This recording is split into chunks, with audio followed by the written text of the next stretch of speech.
I seem like the normal volume? Okay. You seem totally normal today. Let's not get carried away. That felt like a challenge, Erin.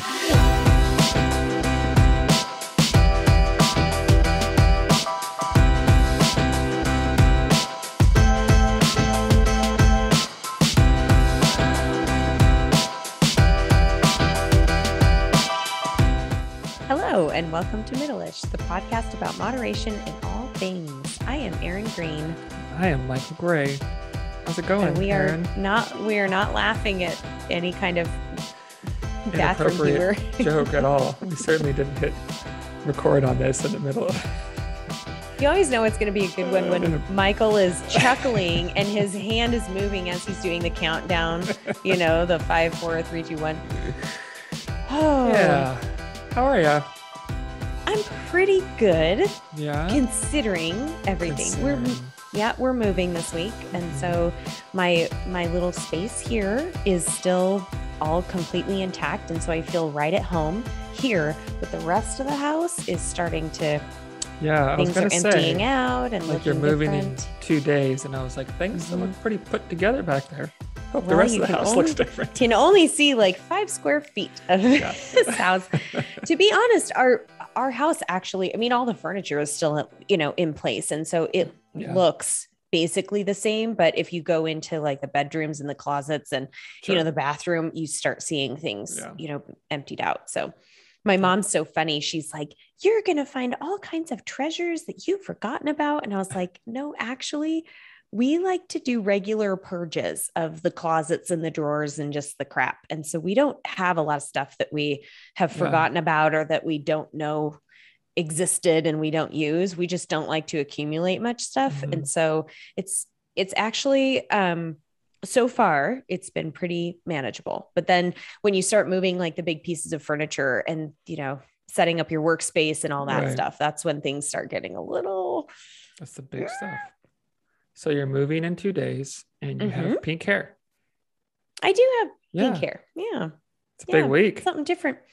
I know. Yeah, I feel it's like a I'm midlife crisis. I turned 40 in 2 weeks. So geez. Why? Maybe this is why I have pink hair.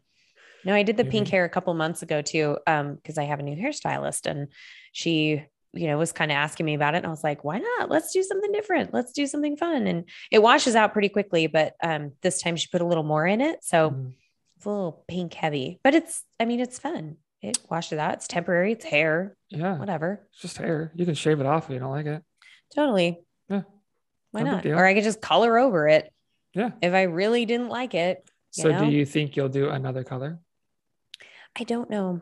I've thought about that. Blue or green might be kind of fun. Just fun. And everybody who's not watching the video, it's not like I have pink, like it's the hair color of, like a Lady Gaga pink or something that, is like completely pink. It's a little different. There's like little pink highlights kind of underneath. Yeah. And so you can see it for sure, but it's not like I just have, rock star hair. Yeah. It's a little different. Yeah. Big move coming up. Excited for you. I know. Thank you. Well, we are and in your world school. We're just second week of school for Lila. Sophie starts preschool next week. That's a big deal. She'll go twice a week. It's going to be weird having both of them in empty school. House for a while. Yeah.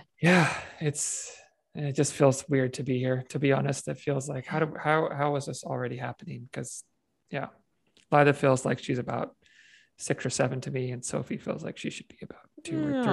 And, but we're here. You can kind of pause it in your mind and think back. Yeah, but she's out of her mind excited. Like she is. Coffee? Sorry about that. No, just water on my keyboard. Oh, whoops. That's all. Hey, let me get a rag. Okay. Why don't I carry the podcast while Michael is mopping up his mess? Well, I would like to give a shout out to our listeners and viewers while Michael's taking care of this, because without you, we wouldn't have a podcast. And I continue to get feedback from people and comments about certain episodes that really resonated with people and things that they love about it, and just complimentary things about how entertaining we are. And Michael and I think that we're entertaining. We hope you do too. And recently, I'm just thanking our listeners, Michael. Okay, I'm back. While you're mopping things up and cleaning. Yeah, I got to flip my laptop upside down so in the water. Yeah, maybe dump it in some rice or something. I also wanted to share that I got a comment recently from a friend of ours, Sean Watson, who lives up in Northern Idaho, and he's an avid listener. And he reached out to me and said that the one on navigating the social challenge of behavior change was a really good episode. And he really liked that topic. Nice. And I've actually gotten a few comments from people that say, this is a really interesting topic, and this is an important one that needs to be discussed more.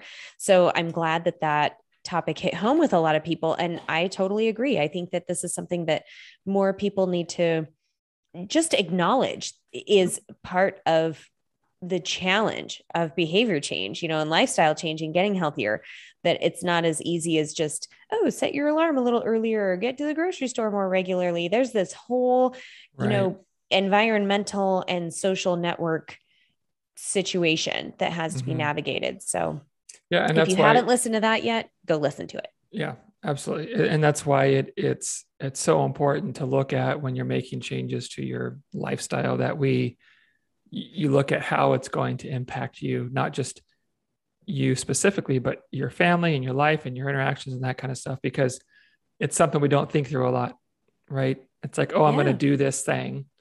And then we're presented with a situation that seems to be in direct conflict with what we're trying to do. And we're like, what do I do now? I don't know how to handle this, because these two things can't exist together, but I'm right in the middle of them. And that's why it's really important to just think through about, like, are these changes going to work in my life? Are they going to allow me to continue to do things that are important to me that I want to do? And if not, then maybe we need to do them differently. Yep. Yeah. So thank you, everybody, for continuing to listen and support us. And you can support us with, some pocket change if you want to. There's a link in the show notes where you can donate to our podcast and support us that way. And we hope to, continue getting new listeners. Pass it along. Spread the word. Yeah. We want to dive in. Let's dive in. Okay. So we, I think we've talked about this kind of briefly here and there. It hasn't been like a overarching theme from a lot of episodes to, from one to the other or anything, but just this concept of yes and. Right. So like when we're talking about like making progress or evaluating how progress has been going, how we've been consistent, we've been with habits or goals or whatever, it's not uncommon at all for Aaron and I to be talking with clients and have the big ugly butt happen. Right. Speak for yourself. My butt ain't ugly. No, the BUT of like, talking with the client, and maybe you're kind of going over things where it's like, okay, this happened and this went well and da, da, da. And it's really easy for a client to say, yeah, but like, okay, yeah, you're right. But I didn't do this, and this didn't go like I thought it was going to. And this wasn't as consistent as I wanted it to be. And we have this like experience where we're kind of filtering through what happened, how things have gone, consistency. And there's this but that happens that just shuts all of that down and kind of says, no, none of that matters. All that matters is this. And what usually follows that but are not perspectives or actions or whatever that are real kind to us, right? Usually the but happens, and then it's all about the ways that we feel we've fallen short. So what we want to talk about today is replacing but with and, right? There's a real power in switching these words in a lot of situations. And we're just going to explore that. Yeah. Have you read the book, The Four Agreements, or have you heard of it? I have not read the book. I have read not a lot, but a moderate amount about it. I can't remember the author off the top of my head. It's kind of a new agey woo woo, but there's some really valuable lessons in the Four Agreements. And one of the agreements is to be impeccable with your word.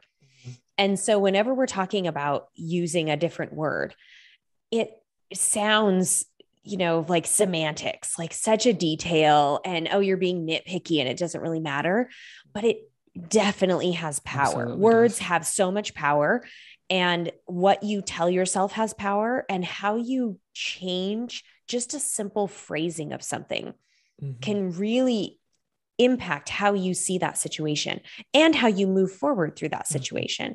And something you just pointed out is when people say, oh, but this and but that, a lot of times I think that does come from the person wanting to do better and wanting to see more change.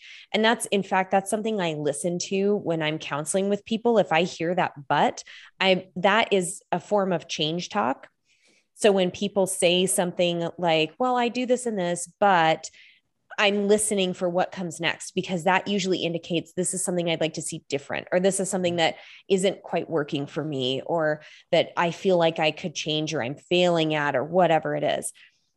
So it has a place in vocabulary. We're not telling you to completely erase that word and to not think in terms of, there are conflicting, behaviors or situations where that's appropriate.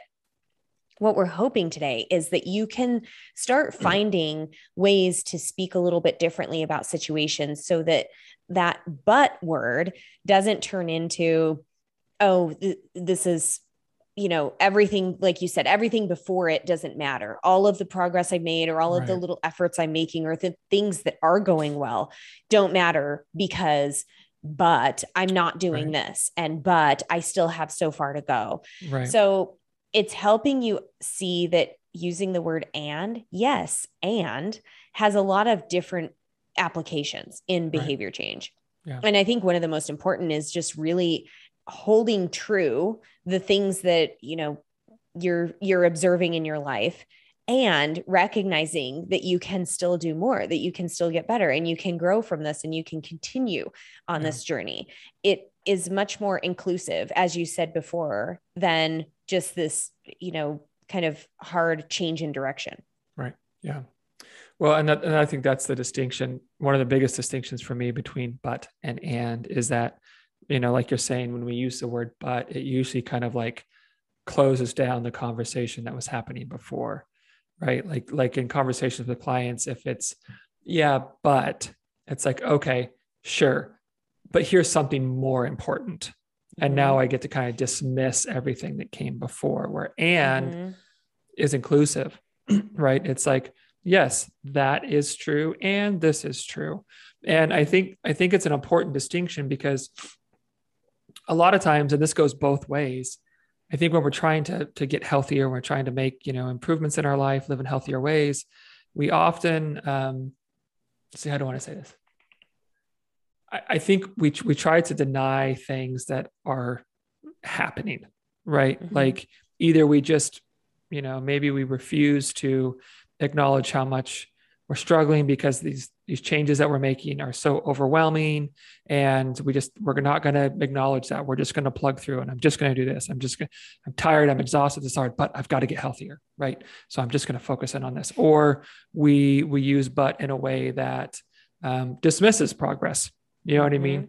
And I think it's important to just be honest with where we're really at, and acknowledge that a lot of times in this process, we are in seemingly conflicting spaces, spaces that maybe they're in conflict, or maybe they just don't seem to agree with each other, but I think we can get into trouble when we only focus on one piece of the picture. And I think it can be really valuable for clients to admit the things they're struggling with. Like if you feel that, yeah, my consistency wasn't as good as I would have liked to have been. I went to that party and didn't follow through with what my plan was for navigating food, that kind of stuff. Okay, these are important to acknowledge. Like we're not going to sweep these under the rug, because if we sweep these under the rug, well, we're not really addressing something, a legitimate feeling, right? But we also need to make sure that these legitimate feelings, we don't close our experience down to just those. And I think this is, where it can be really important to work with a coach and have some different perspective, because it's not at all uncommon to be having a conversation with a client and they're going, this and this didn't work out, and this, I didn't get my workouts in this week, and this and this and this. And this is their legitimate experience. And so if I say, well, yeah, but this and this, well, I'm kind of like dismissing everything they're feeling and all of that might have to do with the script that they play over and over in their head with their past experiences. And even if we want to change that, we still need to acknowledge it when it's there. That's really important. Yeah. So if I say, but, then I'm dismissing that. But if I say, yeah, I recognize all that, and I see these things too. And so now we can here's the thing. Change isn't a light switch. It's not off and on, right? It's a process. And so if change is a process, then there are a bunch of points along the way where we have these seemingly opposing things exist. We have old behaviors and thoughts and habits and that kind of stuff. And we have new behaviors and thoughts and habits. And what we want to do, which I think is important, is recognize how are we moving out of those old ones and how are we moving into these new ones, right? We need to acknowledge both. Yeah. It doesn't have to be either or. That.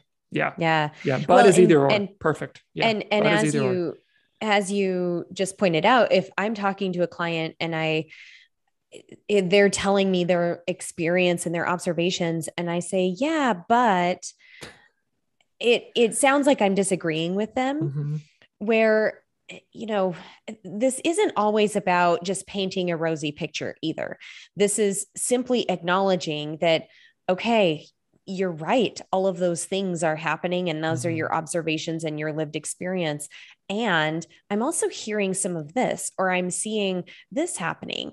And we also saw this. So it's really putting those things together. And I think the more you help people see that it isn't either or, that all these things can exist in the same space, it really helps kind of create perspective. And I've noticed with some clients that they'll just gradually start doing this anyway, where I just had a conversation last week with a client who was training for a race. This was her first race of this caliber, and was trying to get her fueling plan figured out.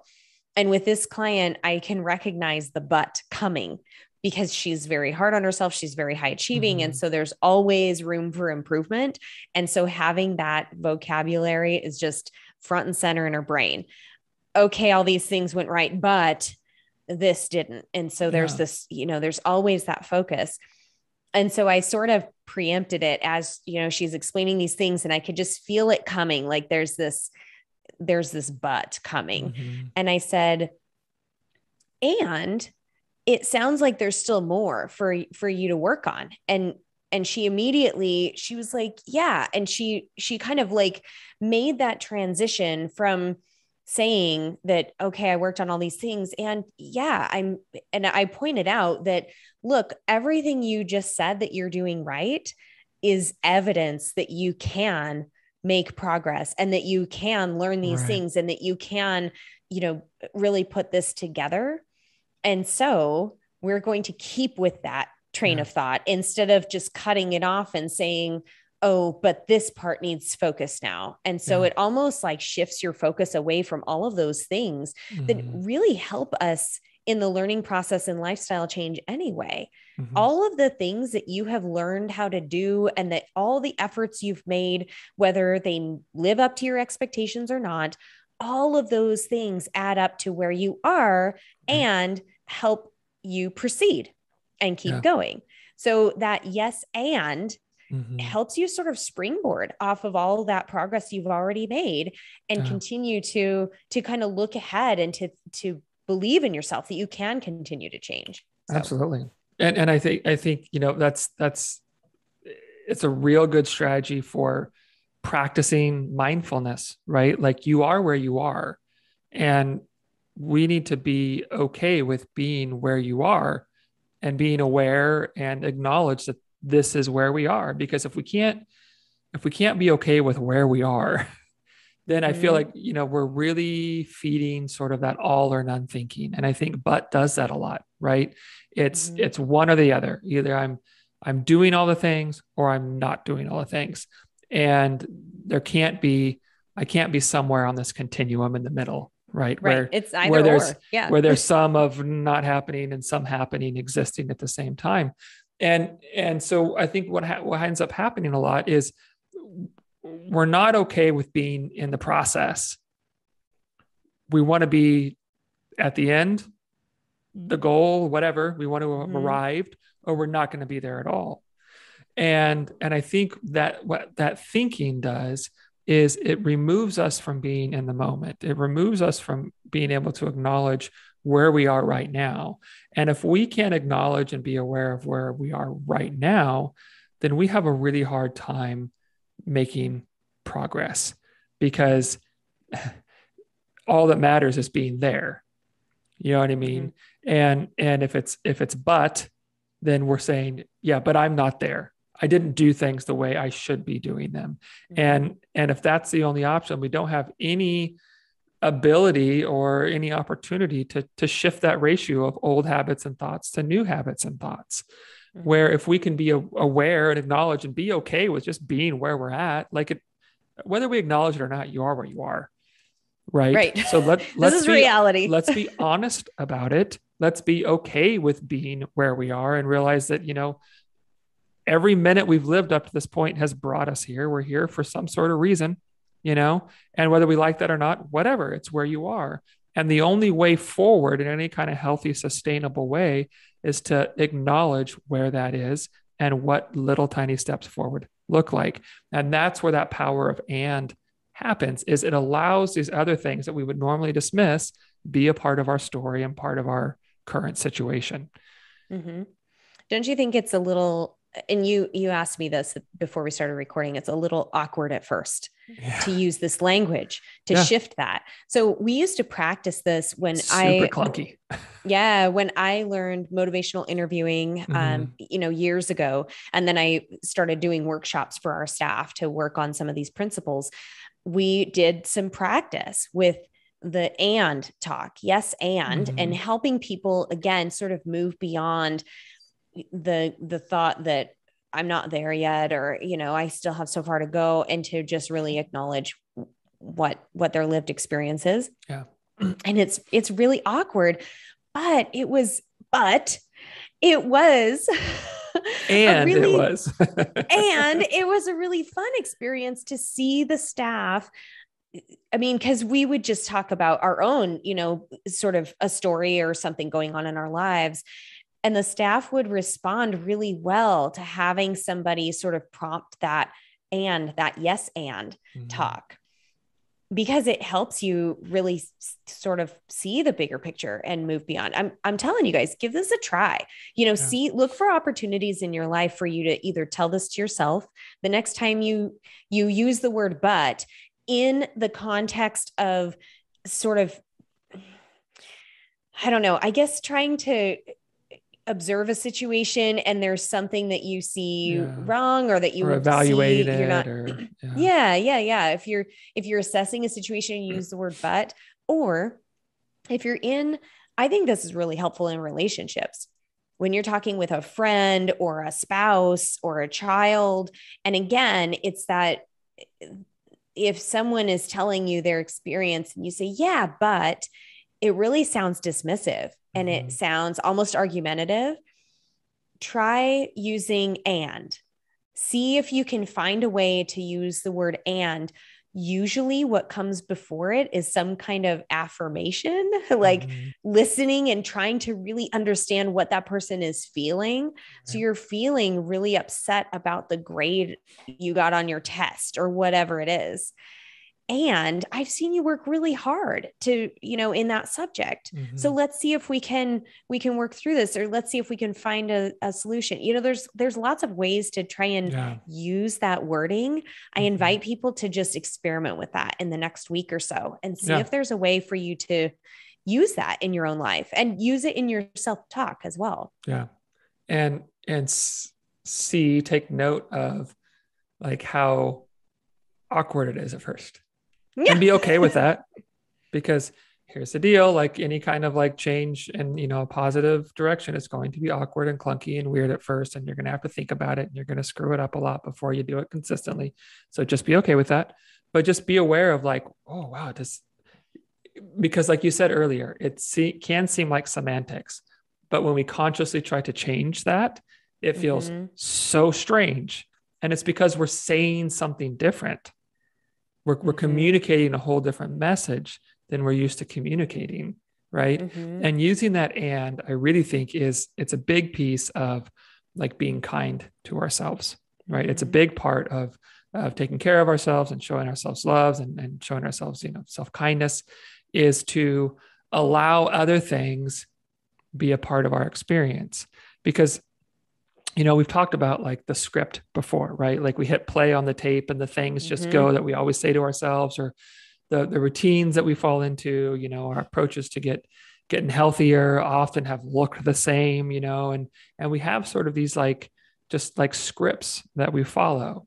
And if we can't use and, then we can't introduce anything new into the script, or at least Mm-hmm. I think it's really challenging to. I guess can't say we can't, but it seems like it's going to be really tough to, Yeah. right?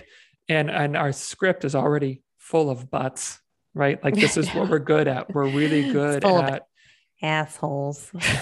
yeah, this is true. our we could yeah we our inner This is script true. can just be an asshole to us anytime. Exactly. So, Full of them. too Yeah. many butts. Yep. And we're really good at dismissing our efforts, at feeling like we haven't done enough, or we're not capable, or this is how it Mm-hmm. always goes. It's got all the buts built in, right? That's Mm-hmm. why when we're talking to clients, it's it's almost automatic. Yeah, but Mm-hmm. okay, but this and this and this, because that's what we're used to doing. Mm-hmm. And we're really good at not being super kind to ourselves, Mm-hmm. But if we can introduce, and now we're bringing in other experiences that are happening 100%, whether we acknowledge them or Mm-hmm. not, right? But we're bringing them into what we see as like part of the picture. Now we begin to paint a broader picture of our experiences, and we can paint a broader picture of our experiences. Mm-hmm. Now we can start moving away from it's the same messaging that we tell ourselves over and over and over. We can begin to rewrite that script in a different way. And now Mm-hmm. we're really moving into some powerful spaces. I remember a workshop that I went to through BSU that was specifically working on change talk and ambivalence when you're counseling somebody and you're running into ambivalence. Mm, And I mean, just that, some people, health professionals might see it as indifference to change. People don't want to change. They're not sure how to change. They seem a little reluctant to do so. That's what we're talking about with ambivalence. One of the most beautiful examples, it was a workshop geared toward drug and alcohol counselors. I was included because I worked at the health department, and we do have tobacco cessation program. And so it was kind of opened up and offered to different people. And I was like, mm, yeah, I want to learn more about this, because even if I'm not working specifically in that space, I give referrals for, yeah. drug and alcohol counseling and tobacco cessation. And, we talk about tobacco cessation in our counseling at WIC. And so they were giving out scenarios to try and work with ambivalence. And the scenario was, if a client comes in and tells you their story of, man, I thought that I was on the right track, but then I went out with my friends this weekend and totally went on a bender. And I just felt, super hungover when I woke up. And so then I felt awful. I almost didn't come today to the counseling session, and had us respond to that. How would you respond? Well, naturally, a lot of people responded with, oh, I'm so glad you came in, or, that sounds like a really hard weekend. What would you like to start with? Or, how do we unpack this? Like, just kind of like helpful, like diving right into that helpful space. And the best answer I heard was a simple response. And yet here you are. So this person is feeling like I shouldn't be here. I effed it all up. I blah, blah, blah. I just had this really horrible weekend. I'm off the wagon, all this stuff. And the counselor's response was, and yet here you are. Like that. And I just thought it was really beautiful, because there's so many ways you can apply that sort of, and this is a prime example of what we're talking about here, how you hold all of that stuff that person just said, and it's serious and it's heavy stuff, right? I mean, they're feeling like a complete failure and like they shouldn't even be here. And they almost didn't come. And, yet again, I screw this effort up, and yet you're here. So that indicates it's recognizing something that the person couldn't even recognize in themselves, that shit, that takes a lot of effort and a lot of dedication to actually show up today. Like, you're here. So to me, that was one of the best examples. Whenever I hear the yes, and I think back to that example, and I don't remember who that professional was who threw that one out there, but I was like, man, that is powerful. Like, you must be pretty damn good at what you do. No kidding. That's great. That's a great example. Then one of the other things I wanted to bring up is we had a conference a few years ago where we invited a dietitian who also is into improv, I think somewhere on the East Coast. Oh, and yes, she came. Yes. And she came and talked to us about using the spirit of improv in our counseling sessions and in our interactions with clients. And one of the rules of improv is that you always agree with what your improv partner or team is doing and saying, because you're just making shit up as you go, right? It's complete like nonsense. If you disagree, or if you say, but, and you start taking it in a different direction, all of a sudden everybody has to shift and be like, okay, wait, the safety is gone. Like that comfort and that kind of thinking, the direction you're going, all of a sudden is gone. If you say, and you're in agreement, suddenly you're on the same page and you're going in this path together, and you're always kind of building on each other, and you get the momentum going. So I thought that was another really fun example. Any of you who like improv and Whose Line Is It Anyway, or any of that fun stuff, Saturday Night Live, look for that whole agreement, that yes, and that happens there. Yeah. Because otherwise you're fighting the direction it's going. And I think if a client has presented a direction, that's something you need to address, right? Yeah. Like there's a reason they've brought it up, whether it's accurate or not, or the whole picture or part of the picture, whatever. Like they've said something that now needs attention, and you can't give it attention if you say but, right? If it's but, then you're just kind of clamping that down. And I think we're good at that, but if there's a direction forward, then we need to, sorry, this is kind of a new thought I'm having from what you just said. It's there for a reason, and it needs to be addressed. I like that. Well, and it's a way for some people also get stuck, they turn into what I should be doing, but I'm should not here, shoulda all over yourselves. Don't do that. Don't do it. Don't do it. It's not worth but it. I think people do get caught up in just wallowing, kind of why I failed again, or I'm not getting where I need to be. How can you put an and on there? And I still have more to give, and I can try again. And I've learned from this experience. So I love how you've said before, you can hold two competing thoughts or beliefs at the same time. Yeah. It doesn't have to be black and white, either or. And that's what we're trying to help people sort of move beyond thinking. I do this kind of work with food relationship and eating as well, because I hear this all the time where people are like, oh, what is it? You know, had some of this, but that's not very good for you. Or I had this food and it tasted good, but it's not very good for you. Or it's not healthy, but that's not healthy.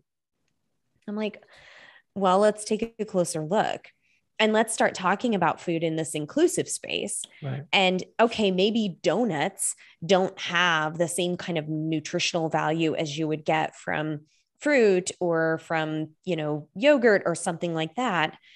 They taste really good. Yeah. And they bring joy to your day. Yeah. And it was a gift from your, you know, spouse or your coworker. So if you start kind of including all of these other reasons why this might actually play a good role in your day or in your life, it presents a totally different approach. Yeah. Because food's not just fuel. It's, you know, it's beyond that. It's beyond just what it does for us, you know, physically. It's what it does for us emotionally and mentally and socially and all that kind of stuff too. Do you have, so this is a little bit of a vulnerable question. Oh. Are you ready to get vulnerable? I'm ready. We can do it. Let's get vulnerable. We need like Hold on, let me grab my beer. We need like a little jingle for let's get vulnerable.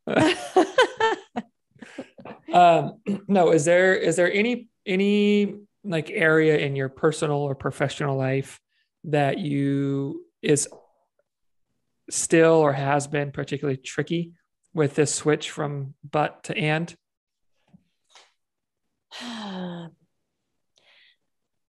Yeah, I think professionally I have tons of personal examples because I'm hard on myself and I'm a perfectionist. Okay, all of it. You know, yeah. I mean, just my life. I have to work on the yes and in my personal life a lot. So I was just thinking of an example I was going to share actually before you asked that question.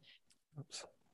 I think if I'm having one of those moments where I feel like things are going wrong, or the whole day has gone to hell, or, you know, things are just really stressful. Oh, it was last week. I gave that presentation to the high school and over in Eastern Idaho. And it was a big deal for me. I've given literally hundreds of presentations and I talk on this podcast every week. Like, I'm not real self-conscious about speaking in front of people, but damn, teenagers are a tough crowd.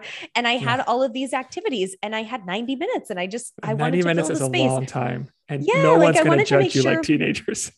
Yeah. And I wanted to just make sure that it was fun and engaging and it filled the space properly and everything. Every time I would start getting just wrapped up in the stress of it all or wanting it to go perfectly, I would remind myself, this is whatever, I'd name it. This is stressful. This is scary. This is overwhelming. This is difficult. And you have made it through stressful, overwhelming, scary, difficult things before. Yeah. So instead of saying, but you've got this, but you're a rock star, you're prepared, but you can, you know, instead of, and yes, that can be helpful too. I'm not saying that using that kind of phrasing, again, we are getting into semantics. I was just telling myself and reminding myself that, yes, this is acknowledge that you're feeling this way and you can do it. You've made it through it before. Yeah. So that's like a professional thing. When I put pressure on myself, I use the yes. And then when I'm working with clients as well, I really do my best to validate and affirm what they're saying. And I found that when I do that, when working with a client, I can then put the and in very naturally in the conversation. And it really kind of neutralizes what we're talking about so that people don't feel like I'm disagreeing with them or like I'm dismissing how they feel. So, but it can be hard because that but is so natural to come out when somebody is telling me what their lived experience is or what they're struggling with. And I'm like, but this, but that. And sometimes it's just not helpful. Sometimes just having a little validation and empathy and moving through that can can really open the door between you and the client. So those are a couple examples. Yeah, I like that. For me, I think one of the biggest areas I use it or try to use it now is so I feel like I'm a good coach. I'm naturally a good communicator. I naturally help people connect with ideas and that kind of stuff. Those are my strengths. My weaknesses in my business is the business. I am not business minded, right? Like marketing and, budgeting. And I mean, all that stuff, how to like run things from a business side do not come naturally at all. And my brain doesn't even work in a lot of those ways.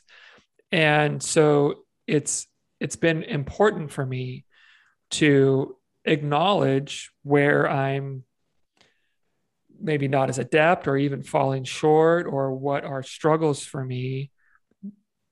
And to say, I almost said, and to say, and you're doing these things. And you spend a lot of time reading and researching and trying to expand your knowledge on the business side of things. Like, sure, it doesn't come naturally.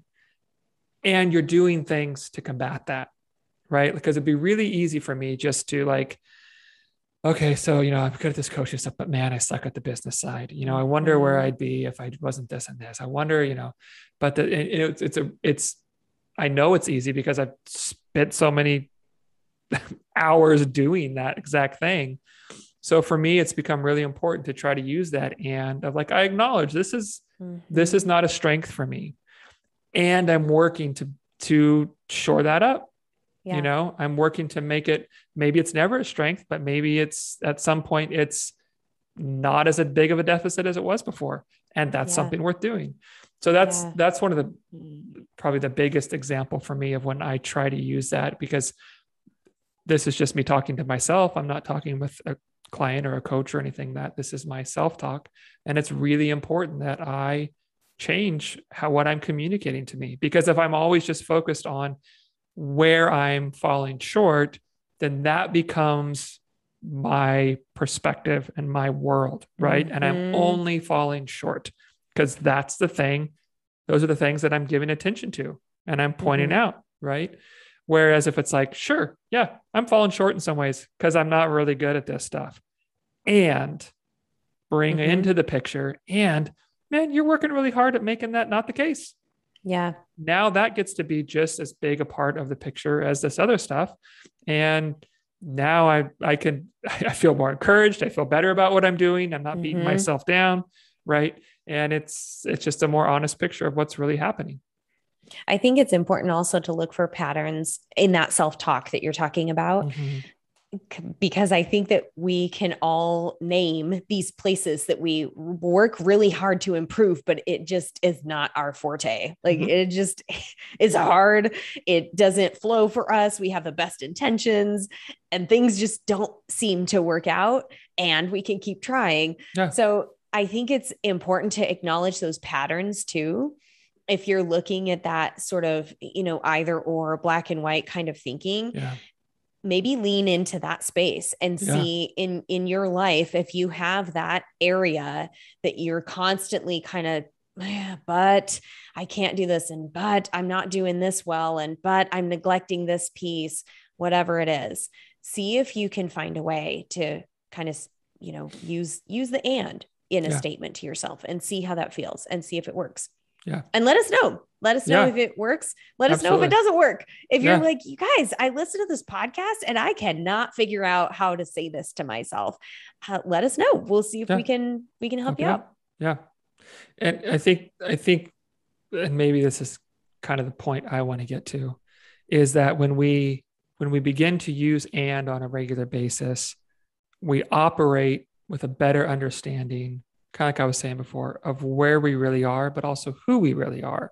And if we can operate from a place of understanding the things we struggle with, the things we just flat out suck at, the things we don't really care about as much, and the things that we excel at and we do well, if we can have a better understanding of who we are and why we're that way and what moving forward looks like, well, now we can really, I think, do a lot better work at taking care of ourselves because Mm-hmm. we know ourselves better and we're okay with being honest about where we're at. And I think a lot of Mm-hmm. times people struggle moving forward because they're not able to be truly honest with where they're at. And we Mm-hmm. only get a slice of the picture, and there's all these other things happening that don't get to exist in their experience. And then we're only moving forward from deficits and Yeah. failures and shortcomings. Right. And man, that's not any of us Mm-mm. because we're also, and all these other things that we It's need not to move forward helpful from. either No, to no, no. And point we're your, just setting ourselves to, up for failure. yeah, paint Yeah. yourself into this little corner of, what I am falling short Yeah, of. because So, otherwise we just get this small view of ourselves. And it's like you're uh-huh. grand, you're large, you take up a lot of Yeah. space, you have a lot of range, right? As Mm-hmm. far as who you are. And we boil it down to just this little bit. No, I'm just this. I'm just Mm-hmm. this. It's like, man, no, you're not. Not even Yeah. close. You're so much more. You're so Mm-hmm. much more. Mm-hmm. So we hope this is, presents a different way to look at some things and Yeah. try using that yes and concept and see if it works and let us know. Yeah. We'd love to Absolutely. hear from you. We love it. Mm-hmm. Yeah. Do you have a mean in the Monday? I do. Well, you're real excited It about it. is. I am. Well, I'm really excited. if you're not watching, when I asked that question, Aaron's face lit up. I I'm don't like a know if I've Labrador at seen her dinner that time. excited before. Yeah. Yeah, I really do. Yeah. Okay. Yeah. I'm really excited. All right. Lay it on me. After I went and gave that presentation in Eastern Idaho, I drove through Twin Falls to see one of my good friends, Sarah, who is also a dietitian. We went to school together and we just go way back. She's from Bonners Ferry up north. So we're both from these small Idaho towns and just, we just click, those friends that like you can go literally months without talking with each other, but then you get in a room together and it's just so natural and you have so much fun and you just know each other through and through. So I got to spend time with her and her family. She has 2 kids and we went to the Gooding Rodeo. And I have not been to a rodeo in so long. And even though my tiny little town didn't have a rodeo growing up because it just wasn't big enough. We didn't have enough people, we wouldn't have anybody in the stands if we had people down in the arena. But the same kind of vibe, the Western wear, just the style, the persona, like that fun kind of camaraderie, everybody's got 32-ounce beers walking around and you get like all the greasy fair food and just the smell of the animals and the dust in the arena, like everything about this, the country music, everything about it was my upbringing. And it was just, it's so funny because I'm so far removed from that now that being in that atmosphere again, part of me totally feels like a poser. Like I don't belong. I don't own a pair of Wranglers anymore. I don't have the boots, Yeah. But it just felt so much like home. So it was That's one awesome. of these things that I lived and grew up with like every day in my tiny little town growing up. And then I've been removed from it for so long that of course it would be like a mundane thing, if I was still in my little hometown, I didn't think it was anything special. And now that I don't have access to that, very real part of my upbringing and my lifestyle, it's so special to be part of it and just really immerse myself in that like country culture and just everything about it and be like, I see you. I know what it's like, so anyway, Nice. it was so much fun. We had a great time. That was a blast. It was really fun. Rodeos they and have fairs bull so riding. fun. It's a small town, but, and I was expecting, the horses, like the bronco riding. And then there's the, calf roping and there's the barrel racing and all these different events. And I kind of thought that the bull riding was more for bigger rodeos. And they're like, oh no, we have bull riding here. And it's legit, man. It was, nice. Yeah. Nice. So it was really fun. That was mine. That's awesome. So for me, Lila started school last week, right? So all summer long we were lazy like we were sleeping later and getting up later Mm-hmm. and breakfast happened later, just kind of our routine. And then all of a sudden it's like, nope, you got to be up at 6:45 now and get breakfast going and lunch is packed and, that kind of stuff. But so we drop her off around a little before 8 and we're like literally 2 minutes from the school. So a lot of times like we drop her off, we're home before 8 or right around 8. And I'm not coming into my office at 7:45 in the morning or 8 o'clock. Like I'm just not going to do that early unless I need to. Right.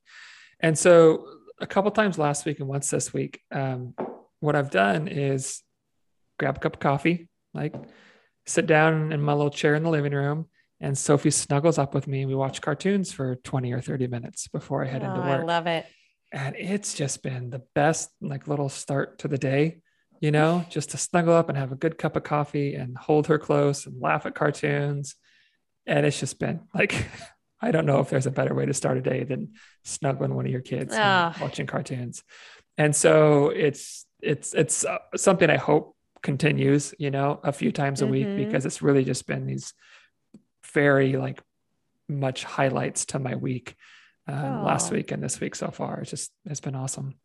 Yeah. Snuggling. It's a great way to start the day. Yeah, it's pretty dang good. That snuggle up and just be close, like being physically close in the warmth of somebody else and you don't even have to be like speaking or, you're just there. Just hanging out. Yeah. Versus like rushing to the workday, it's like, let me just breathe for a minute. Let me pause for a minute. And then here we go. Yeah. It's been super nice. I'll do that sometimes. My MO, of course, is like the alarm goes off and feet are on the floor and it's time to get the day going. Surprise. Yeah. And sometimes I'll just roll over. Yeah. I'll just roll over and like give Matt like a couple minutes to just snuggle, like just lay there a little bit longer. And he really is like, that's such a great way to start the day. And it's a nice way to wake up. And it's just a nice greeting of the day because he does not like to get out of bed right away and put his feet on the floor and get going like his wife does. Yeah. So I agree with that. I think that's a really great way to just start your day. Those very simple, again, seemingly mundane little things can just set the tone for the entire day. Yeah. It's amazing. You take note of them and they can make a real difference. And I think you start to realize how there are a lot more of them than you recognized there were. And they're free and they just take like a minute or two. Like they really can, those little moments can really add up. Absolutely. Yeah.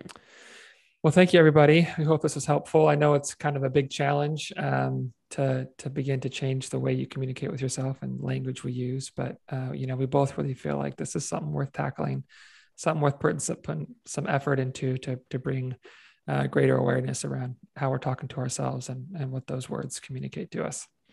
Yeah. Yeah. So you can follow us on Instagram. You can email us, middleish@gmail.com. And we look forward to hearing from you.